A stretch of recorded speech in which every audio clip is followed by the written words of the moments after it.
Selamat pagi. Senang sekali bertemu dengan Bapak Ibu dan teman-teman di tempat ini pada pagi hari ini. Kesempatan yang hilang. Perumpamaan 10 gadis.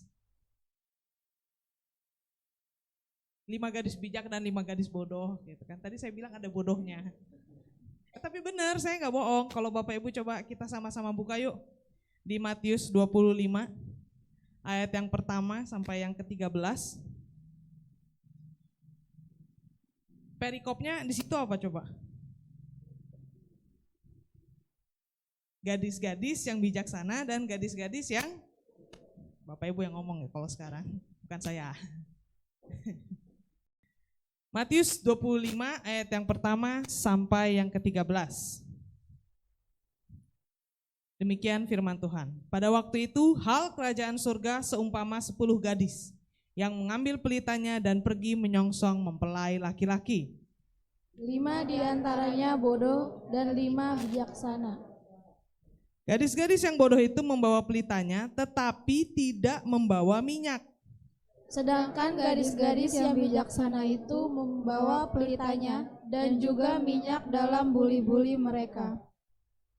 Tetapi karena mempelai itu lama tidak datang-datang juga, mengantuklah mereka semua lalu tertidur. Waktu tengah malam terdengarlah suara orang berseru, "Mempelai datang, songsonglah dia." Gadis-gadis itu pun bangun semuanya, lalu membereskan pelita mereka. Gadis-gadis yang bodoh berkata kepada gadis-gadis yang bijaksana, "Berikanlah kami sedikit dari minyakmu itu, sebab pelita kami hampir padam." Tetapi jawab gadis-gadis yang bijaksana itu, "Tidak, nanti tidak cukup untuk kami dan untuk kamu. Lebih baik kamu pergi kepada penjual minyak dan beli di situ." Akan tetapi waktu mereka sedang pergi untuk membelinya, datanglah mempelai itu, dan mereka yang telah siap sedia masuk bersama-sama dengan dia ke ruang perjamuan kawin. Lalu pintu ditutup. Kemudian datang juga gadis-gadis lain itu dan berkata, "Tuan, Tuan, bukakanlah kami pintu." Sama-sama. Tetapi ia menjawab, "Aku berkata kepadamu, sesungguhnya aku tidak mengenal kamu. Karena itu berjaga-jagalah, sebab kamu tidak tahu akan hari maupun saatnya." Amin. Silakan duduk, berbahagialah orang yang baca, mendengarkan, dan melakukan firman Tuhan. Tuhan Yesus memberkati. Perumpamaan itu mengajarkan kita tuh maksudnya Bapak Ibu dan saya ya, untuk menilai diri sendiri. Gak usah nilai orang dulu lah, jauh-jauh nilai orang, nilai diri dulu deh. Nilai diri saya sendiri, nilai Bapak Ibu sendiri, secara jujur. Sebenarnya kalau Tuhan Yesus lagi cerita tentang perumpamaan, dia tuh kayak mau ngasih tahu tapi nggak mau menggurui gitu loh. Nah, dalam perumpamaan 5 gadis bijak dan 5 gadis bodoh ini lebih kental tentang nuansa spiritual. Kenapa? Ini lebih menuju pada hari kedatangan Tuhan. Ya kan? Ini ceritanya tentang mempelai, tentang pesta.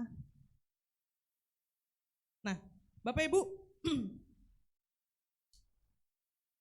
maksudnya bagaimana kita sebagai orang percaya memandang kehidupan spiritual kita, gak usah orang lain dulu ya, tadi saya bilang ya, memandang kehidupan spiritual saya sendiri dan Bapak Ibu sendiri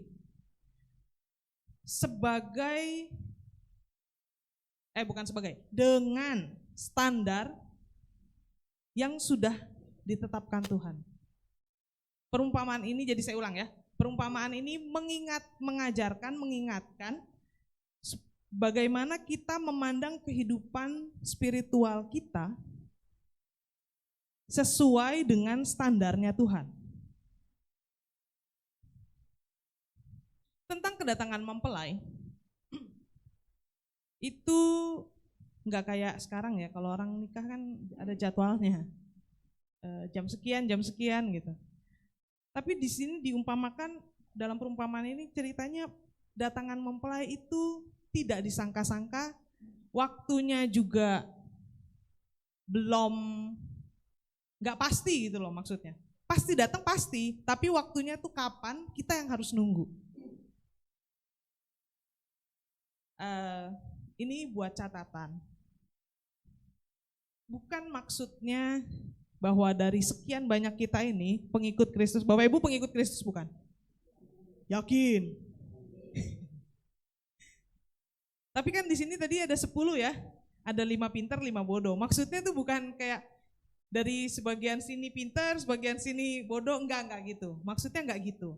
Tapi maksudnya adalah ketika kita mengikut Yesus dan sebagai pengikut Yesus, kita tetap punya kesempatan yang sama. Kita punya kesempatan yang sama. Coba ucapkan kesempatan. Dan kita punya pilihan. Katakan sama-sama pilihan. Jadi kita punya kesempatan dan kita punya pilihan. Itu yang mau ditekankan sama Tuhan Yesus. Nah, tentang latar belakang budaya di Israel. Bapak Ibu di sini kita dari segala suku dan bangsa. Di Israel acara pernikahan ya beda-beda tipis lah sama di sini lah ya. Itu biasanya mempelai pria menjemput mempelai wanita di rumah orang tua mempelai wanita. Sama ya? Kurang lebih ceritanya sama kan? Di sini juga gitu nggak sih?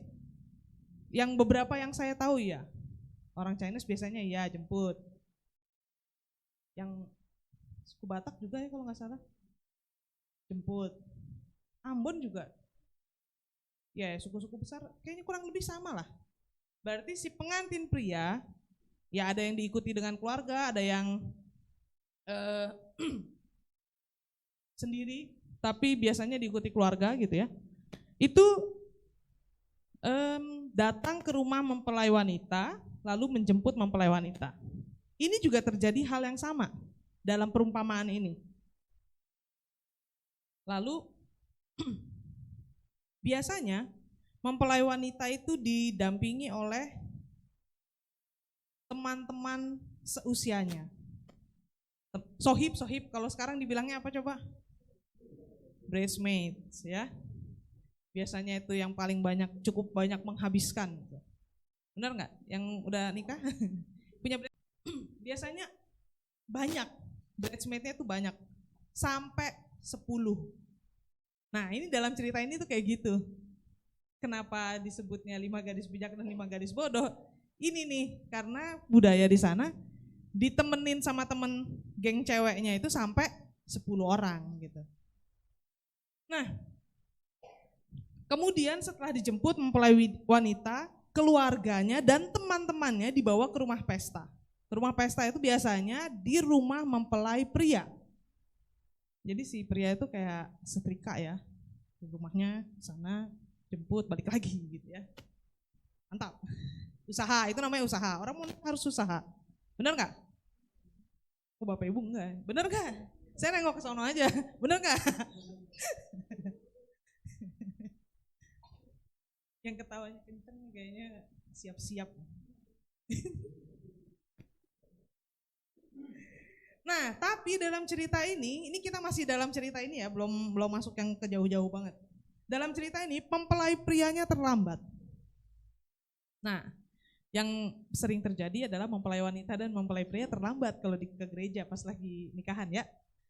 Tapi di sini ngejemputnya aja udah terlambat. Kenapa bisa terlambat? Sampai nunggunya lama kan, sampai ketiduran ya Tuhan. Saya sih ya udah ada babai deh kalau udah sampai ketiduran, oh babai dah. Gak sabar. Mengapa terlambat? Kenapa si mempelai pria nggak nongol-nongol gitu? Biasanya sebelum sampai ke rumah mempelai wanita ada utusan ya, ada utusan tentang pembicaraan mahar. Kalau di orang Batak apa namanya? Pencong. Saya nggak tahu kalau di sebutan yang lain. Orang Ambon, orang Chinese, uang susu ya? Beda nggak? Kalau orang Chinese kalau nggak salah sih itu ya. Benar ya? Ya benar. Ya tahu-tahu lah dikit-dikit lah. Kalau orang Ambon ada sebutannya Om? Enggak ya? Enggak ada. Tapi kalau kurang lebih begitu ya. Kenapa sampai terlambat? Karena belum sepakat ternyata uang susunya. Kalau di rekan-rekan kita suku Batak, keluarga dari Batak, itu sesuatu hal yang bisa jadi ribet dan rumit, benar nggak? Tidak sedikit yang kemudian bye-bye. Ya banyak ya, kalau Bapak Ibu mah nggak scroll TikTok mungkin ya gitu. Tapi kalau teman-teman seusia saya atau yang lebih muda, itu scroll TikTok ada tuh suka lucu-lucu cerita gagal menikah karena nggak sepakat sinamon. Ini pembicaraan ini belum selesai, makanya si mempelai pria tuh belum datang. Nah ketika sudah sepakat, mempelai pria datang. Ketika si cewek-cewek yang tadi tunggu udah ketiduran, gitu ya. Jadi setelah sepakat baru si mempelai wanita dijemput dan keluarganya baru ke rumah pesta. Jadi kurang lebih gambarannya Bapak Ibu tahu lah ya, sama lah kayak pernikahan di sini lah ya, kurang lebih lah cincai lah sama. Nah kita masuk yang kedua, ada persamaan dan ada perbedaan.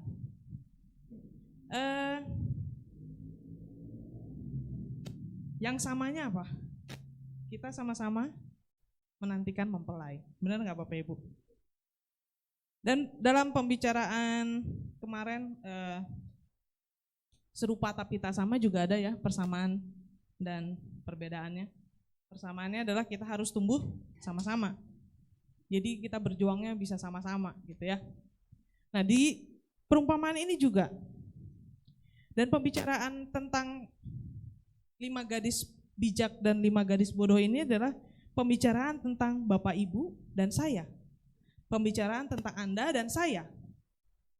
Orang-orang percaya, orang-orang Kristen, bukan orang lain ya, bukan kalau bahasanya tetangga kita itu orang kafir gitu ya, bukan.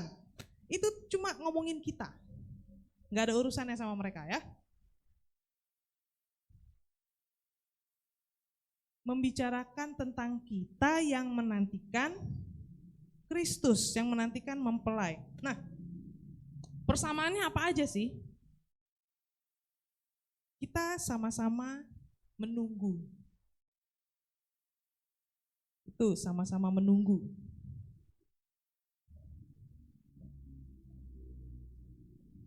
Sebentar. Oke. Persamaan si para 10 gadis itu sama-sama menunggu. Sama-sama punya pelita. Ya. Dan tadi ayat yang ke berapa itu tadi sama-sama jatuh tertidur. Bukannya sebagai orang Kristen kita nggak pernah di bawah gitu, bohong banget lah. Itu terlalu tinggi mungkin imannya. Bapak Ibu ngerasain nggak sih? Pernah kan ya nunggu udah mulai bosen gitu, pernah nggak sih? Mungkin kan ya Bapak Ibu Om Tante kan usianya lebih banyak ya dari saya yang segini aja mungkin baperan gitu, pernah merasa gitu. Tapi mungkin Bapak Ibu enggak, atau imannya udah terlalu tinggi gitu ya. Saya enggak paham, tapi rasanya itu manusiawi sekali ya. Kita lagi nunggu, kita bosan, kita ketiduran gitu ya. Sama-sama jatuh tertidur. Berarti kalau saya samain lah sama kita gitu ya. Si cewek-cewek tadi, gadis-gadis 10 gadis tadi itu sama-sama kayak kita sekarang. Sama-sama beribadah. Sama-sama nih kayak teman-teman yang di sini tadi sama-sama melayani. Juga sama-sama berkorban buat pekerjaan Tuhan. Apalagi sama-sama apa lagi? Sama-sama kayaknya imannya gede banget gitu ya. Tapi si gadis-gadis itu juga punya perbedaan. Perbedaannya apa Bapak Ibu? Ada yang bisa jawab? Perbedaannya? Perbedaannya cadangan minyak. Ada yang bawa, ada yang enggak. Nah, balik lagi sama kita nih sekarang. Orang Kristen zaman now gitu ya. Perbedaannya apa? Oke lah, kita masuk yang ketiga aja kalau gitu. Yang ketiga, 10 gadis yang tertidur. Ingat ya, 10 gadis yang tertidur, bukan cuma 5 loh yang ketiduran. Berarti kita pun termasuk yang ketiduran. Ketika kita menantikan kedatangan Tuhan yang kedua kalinya, Bapak Ibu dan saya itu menghadapi hal yang sama, yaitu waktu yang enggak pasti. Waktu yang enggak pasti. Katakan waktu. Menunggu Tuhan itu pakai waktu. Bisa segera tuh sebentar lagi, bisa nanti agak lamaan, atau ya nanti masih jauh banget gitu. Masa yang akan datang gitu ya. Nah, ketika kita menunggu itu tadi, ada banyak kemungkinan yang bisa terjadi Bapak Ibu. Kemungkinan yang bisa terjadi itu banyaknya pakai banget. Banyaknya pakai banget. Salah satunya adalah ketiduran. Dari tadi kan kita ngomongin ketiduran. Bapak Ibu kayaknya nggak ada ini terus langsung kayak blank gitu ya. Kemungkinan yang terjadi ketiduran. Yaitu kalau buat kita sekarang kemerosotan rohani. Kelihatan nggak? Kelihatan nggak? Bisa kelihatan, bisa enggak.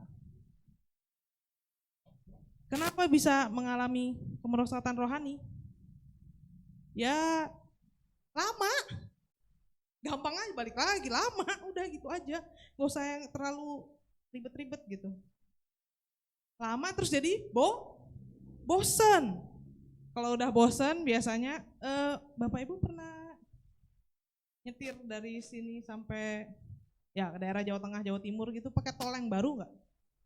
Yang lurus doang gitu. Ya Tuhan, itu ngantuknya luar biasa. Dulu saya pikir nyetir yang menyenangkan adalah nyetir yang lurus doang gitu. Tapi itulah adalah hoax belaka. Ngantuk saya beneran. Nah, dari sini ke Semarang standar ya 5-6 jam gitu ya. Tapi kalau banyak mobil ya ribet, nggak ada mobil ya ngantuk gimana.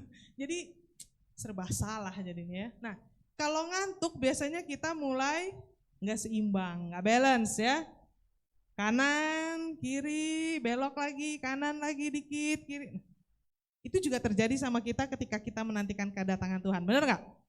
Kita bisa belok sedikit ke kanan, belok sedikit ke kiri, atau kita bisa lebih parah lagi kalau di jalan tol ketiduran jadinya nabrak.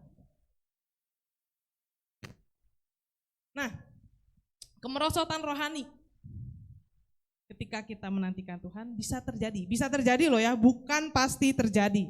Dengarkan baik-baik, perhatikan saya. Kemerosotan rohani bisa terjadi, bukan pasti terjadi. Kenapa ada kemerosotan rohani? Gampang, males. Lagi malas. Gak usah jauh-jauh, malas. Kalau udah mulai males, jadi bikin alasan. Siapa yang suka gitu? Sudahlah ya.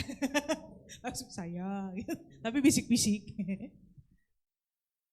Alasannya apa? Banyak. Masalah keluarga lah, masalah sakit penyakit lah,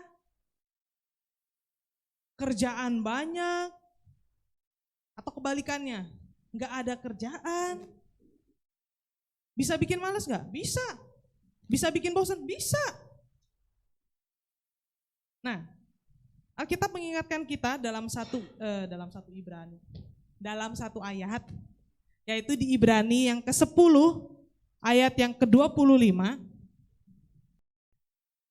Janganlah kita menjauhkan diri dari pertemuan-pertemuan ibadah kita seperti dibiasakan oleh beberapa orang, Tetapi marilah kita saling menasehati dan semakin giat melakukannya menjelang hari Tuhan yang mendekat. Bapak Ibu,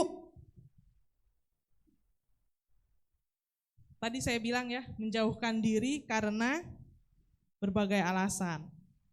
Jatuh tertidur jadinya nggak waspada. Kalau di jalan tol jadinya nabrak. Well, di sini ayat Ibrani ke-10 ayat yang ke-25 ini ngingetin begini. Biasakan dirimu beribadah sama-sama. Jangan menjauhkan diri dari pertemuan-pertemuan ibadah. Pertemuan ibadah itu sendiri atau sama-sama? Sama-sama. Biasakan dirimu beribadah sama-sama. Fellowship. Katakan sama-sama, fellowship.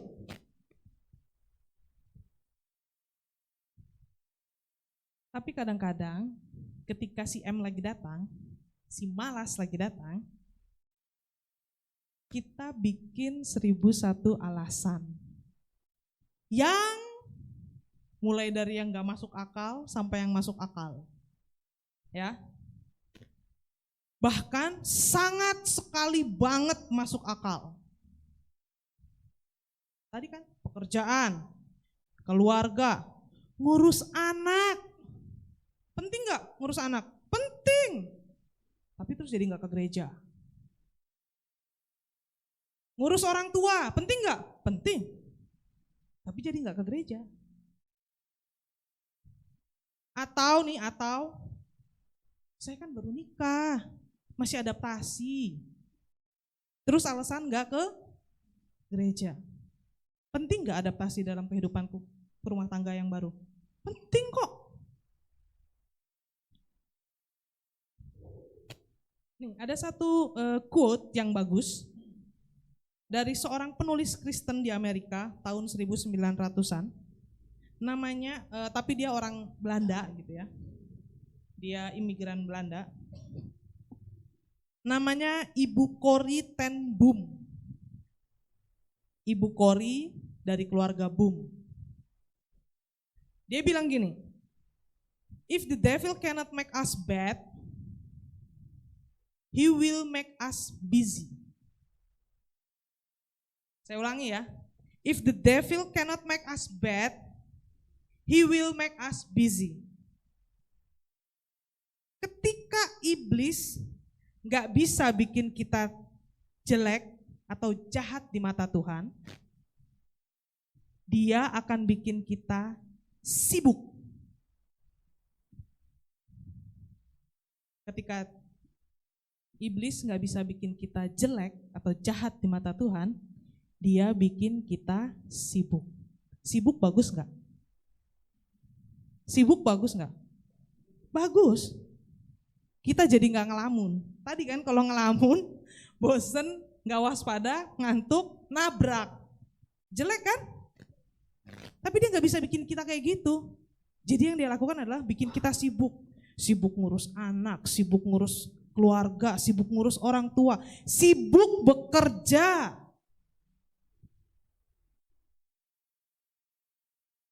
Penting gak itu semua? Penting. Tapi ini, ada satu lagi. Menantikan Tuhan itu bukan suatu pekerjaan yang mudah. Setuju gak? Menantikan Tuhan bukan pekerjaan yang mudah. Banyak hal yang harus kita korbankan ketika kita menantikan Tuhan. Gak usah susah-susah contohnya. Pagi ini aja, harusnya kita masih tidur. Ini hari Minggu bos, libur. Saya dari hari Senin sampai Sabtu kerja, capek. Hari Minggu maunya tidur, istirahat. Tapi ketika kita menantikan kedatangan Tuhan, tadi kita punya kesempatan yang sama ya, dan kita memilih untuk beribadah, untuk fellowship sama-sama. Itu berkorban Bapak Ibu. Bapak Ibu datang pagi ini ibadah, itu berkorban. Gak usah jauh-jauh. Itu aja. Teman-teman yang tadi pelayanan, datangnya lebih pagi, itu berkorban.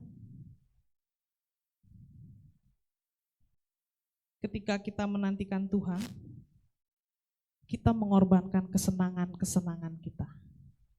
Mengorbankan salah satunya mungkin kebanggaan kita. Supaya kita bisa ketemu sama Tuhan, bersekutu sama teman-teman juga sama Tuhan.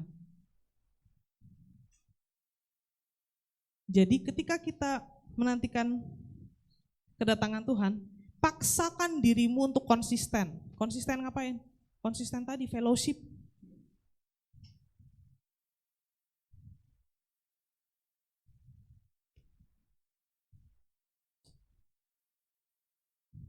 Yang keempat, kenapa kita harus fellowship? Supaya bisa tadi saling menasehati. Supaya enggak ini nih yang keempat nih. Supaya kesempatan hilang. 5 gadis yang bodoh nggak bawa buli-buli berisi minyak tambahan. Kalau di Pelita, anak sekarang ngerti Pelita nggak sih? Sejujurnya saya juga nggak tahu banget ya Pelita ya. Cuma kan kalau digambar-gambar gitu, kayak pelitanya Aladin, tahu nggak sih? Nah itu diisi minyak, dinyalain api itu keluar dari situ tuh kalau digambar-gambar gitu ya. Minyak di situ cuma ya setempat itu doang, terbatas gitu. Jadi sebagai orang yang mempersiapkan, kita harus punya cadangan, gitu ya.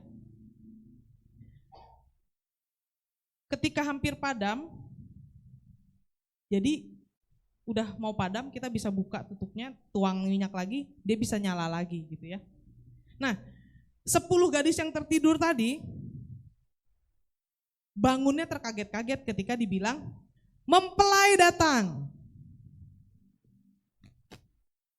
Yang 5 begitu lihat, udah mau padam, dia buka, dia masukin. Yang 5 lagi, minta dong.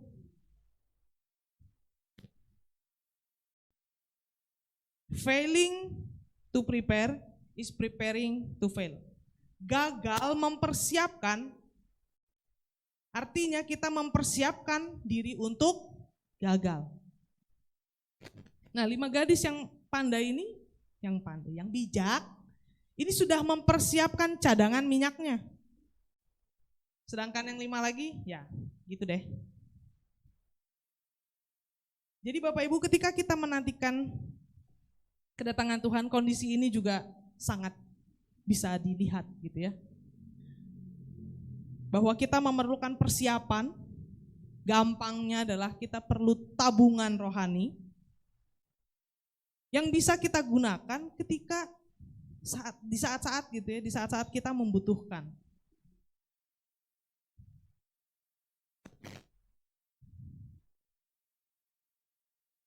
Kita perlu persiapan atau kita perlu tabungan ketika misalnya paling gampang, ini sangat menyenangkan, bukan sangat menyenangkan ya, gimana ya bahasanya, gampang ngasih contohnya gitu, ketika kemarin kita COVID, wah orang huru-hara, lalalala. Buat kita orang-orang yang punya cadangan, iman, gak jadi masalah. Mau dipanggil Tuhan ya oke, enggak ya sudah. Kita yakin Tuhan tetap bersama kita. Kita yakin kita sudah punya tempat yang pasti di surga.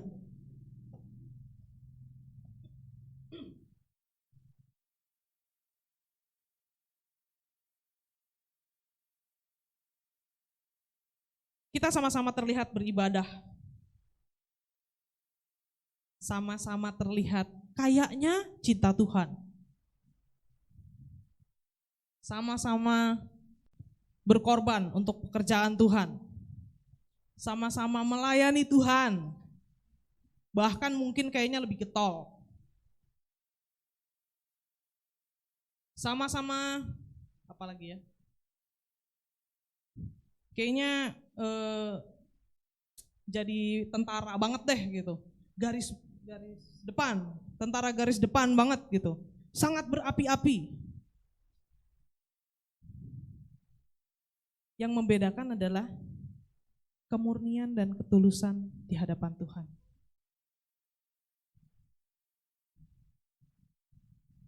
Yang ini membawa kita kepada 5 gadis bijak yang kayaknya, yang kesannya sangat egois. Benar nggak? Kan dia bisa dong sharing minyak yang dia bawa, cadangan minyak. Tapi gadis bijak ini merasa tetap harus punya persiapan, Bapak Ibu.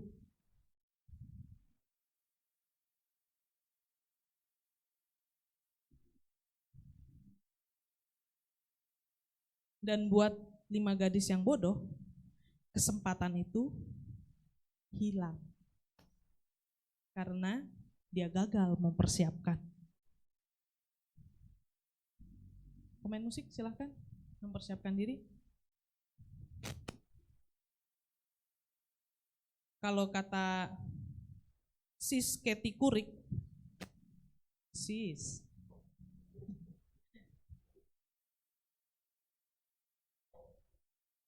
you can please everyone and you can make everyone like you. Kita nggak bisa nyenengin semua orang dan kita nggak bisa bikin semua orang seneng sama kita. Kalau saya bilangnya, ya saya ini bukan es krim, nggak semua orang bisa seneng sama saya. Siapa sih orang yang nggak seneng makan es krim ya nggak? Makanan lagi. Jadi 5 gadis bijak ini bukannya egois atau gimana. Mereka mempersiapkan supaya kesempatan itu nggak hilang.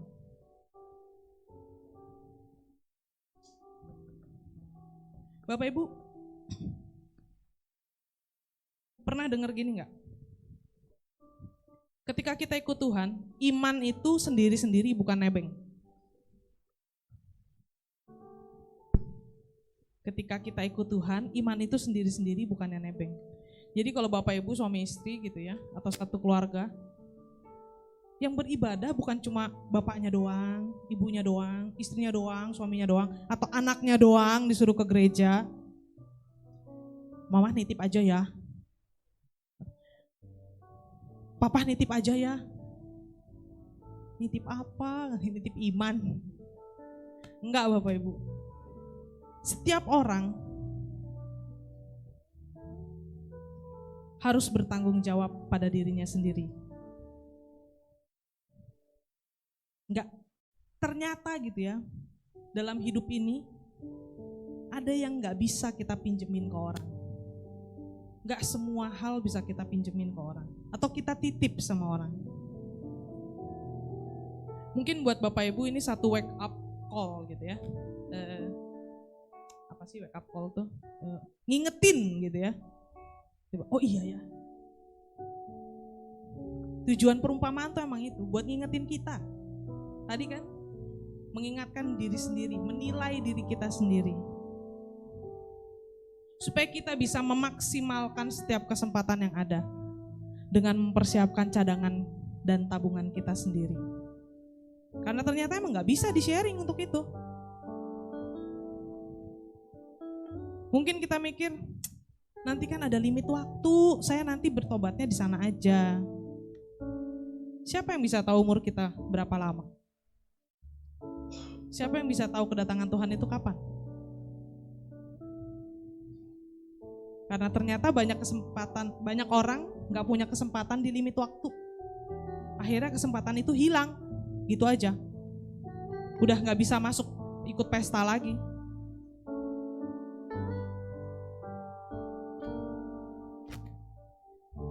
Ayat yang terakhir Efesus 5 ayat yang ke-16. Pergunakan waktu yang ada, karena hari-hari ini adalah jahat. Saya undang Bapak Ibu untuk bangkit berdiri. Supaya kita bisa mempergunakan waktu kita yang ada dengan baik. Dan supaya kesempatan yang kita punya itu gak hilang. Kita harus maksimalkan setiap kesempatan yang kita punya. Supaya kita tetap waspada. Mempersiapkan cadangan kita.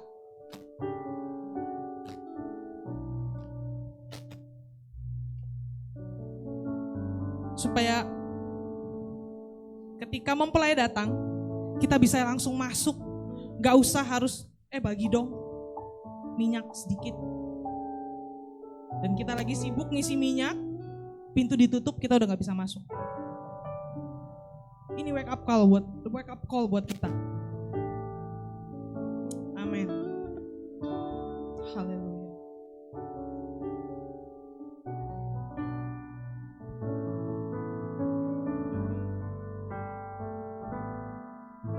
Sudahkah kita siap sedia menghadapi datangnya Yesus kala kembali untuk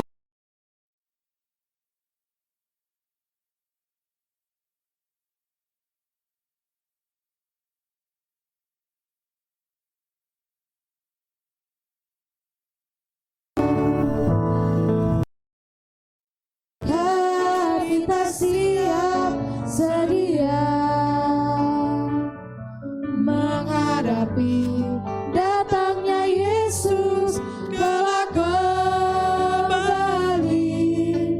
untuk mengangkat kita semua yang sungguh-sungguh berharap padanya.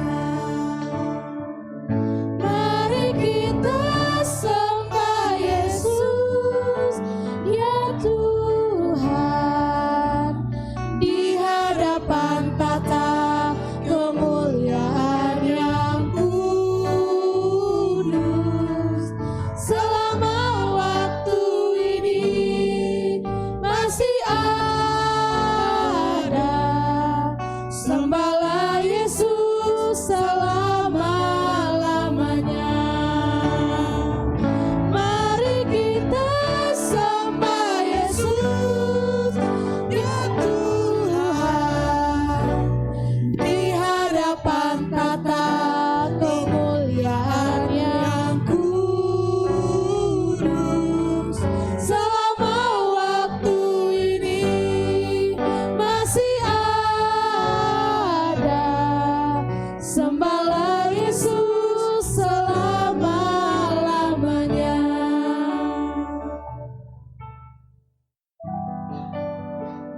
Bapak Ibu, seperti yang saya bilang tadi, perumpamaan 5 gadis bijak dan 5 gadis bodoh ini menjadi wake up call buat kita. Selama ini kita udah keburu ngantuk belum? Gak apa-apa, tadi ketiduran gak? Gak apa-apa.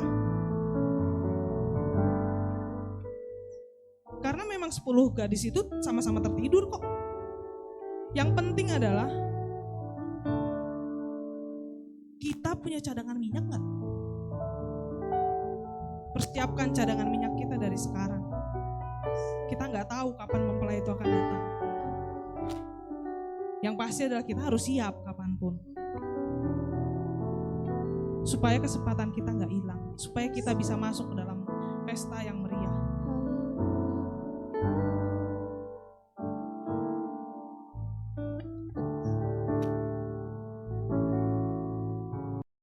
Mari kita sembah Yesus, ya Tuhan, di hadapan tata kemuliaan yang kudus.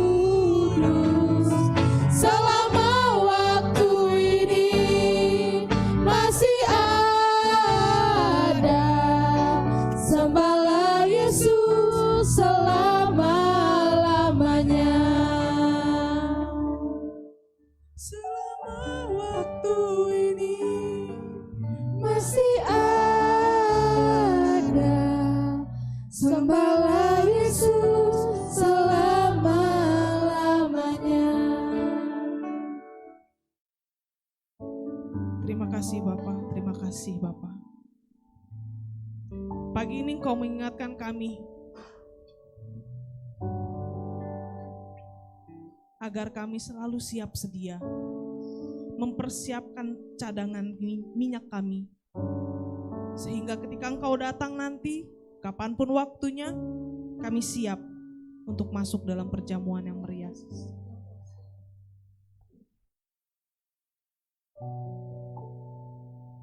Jadikan kami rekan-rekan yang mengingatkan yang lain Tuhan. Karena kami tahu, kami gak mau sendiri, senang-senang sendiri. Tapi kami mau keluarga kami, rekan-rekan kami, bersama kami. Dalam kerajaan Tuhan yang mulia. Terima kasih Tuhan, terima kasih. Karena Engkau telah mengingatkan kami pada pagi hari ini. Hamba-Mu telah selesai berbicara, namun firman-Mu jadi rema dalam hati anak-anak-Mu.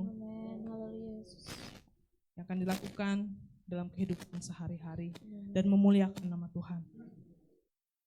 Bapak, kami berdoa dan bersyukur untuk hari ini, untuk kesempatan kami beribadah dan mengalami Tuhan dalam ibadah kami pada pagi hari ini. Kami bersyukur untuk pemeliharaan Tuhan sepanjang minggu ini, dan kami percaya, kami yakin Engkau juga memelihara kami dalam minggu-minggu yang akan datang. Terima kasih Tuhan, terima kasih. Memberkati jemaat Tuhan yang memberikan persembahan untuk pekerjaan Tuhan dengan penuh cinta dan memberikan persembahan-persembahan dengan penuh kasih kepada Tuhan untuk pekerjaan Tuhan di tempat ini. Juga kepada jemaat-jemaat Tuhan yang telah belajar taat untuk mengembalikan persepuluhan dari berkat-berkat yang mereka terima kepada Tuhan. Tuhan berkati persembahan-persembahan yang telah diberikan, persepuluhan yang dikembalikan, berkati berlipat ganda sesuai dengan kecintaan mereka kepadamu dan sesuai dengan berkat-berkat Tuhan. Terima kasih Tuhan, terima kasih. Kami akan pulang dan kami bersyukur dan kami siap untuk menerima berkat Tuhan pada pagi hari ini. Tuhan memberkati engkau dan melindungi engkau. Tuhan menyinari engkau dengan wajahnya dan memberi engkau kasih karunia. Tuhan menghadapkan wajahnya kepadamu dan memberi engkau damai sejahtera. Terimalah berkat dan damai sejahtera dari Allah Bapa, kasih dan sayang dari Tuhan Yesus Kristus, serta persekutuan Roh Kudus menyertai kita saat ini sampai Maranatha Tuhan Yesus datang kembali yang kedua kalinya. Kami berdoa dan menerima berkat ini di dalam satu nama yang mencintai kami, yaitu di dalam nama Tuhan Yesus Kristus, Juru Selamat dan Penebus kami berdoa. Bapa kami yang di sorga, dikuduskanlah namamu, datanglah kerajaan-Mu, jadilah kehendak-Mu di bumi seperti di sorga. Berikanlah kami pada hari ini makanan kami yang secukupnya, dan ampunilah kami akan kesalahan kami, seperti kami juga mengampuni orang yang bersalah kepada kami. Dan janganlah membawa kami ke dalam pencobaan, tetapi lepaskanlah kami daripada yang jahat. Karena Engkaulah yang punya kerajaan, dan kuasa, dan kemuliaan sampai selama-lamanya. Amin. Bapa, terima kasih. Bapa, terima kasih. Bapa di dalam surga, ku berterima kasih.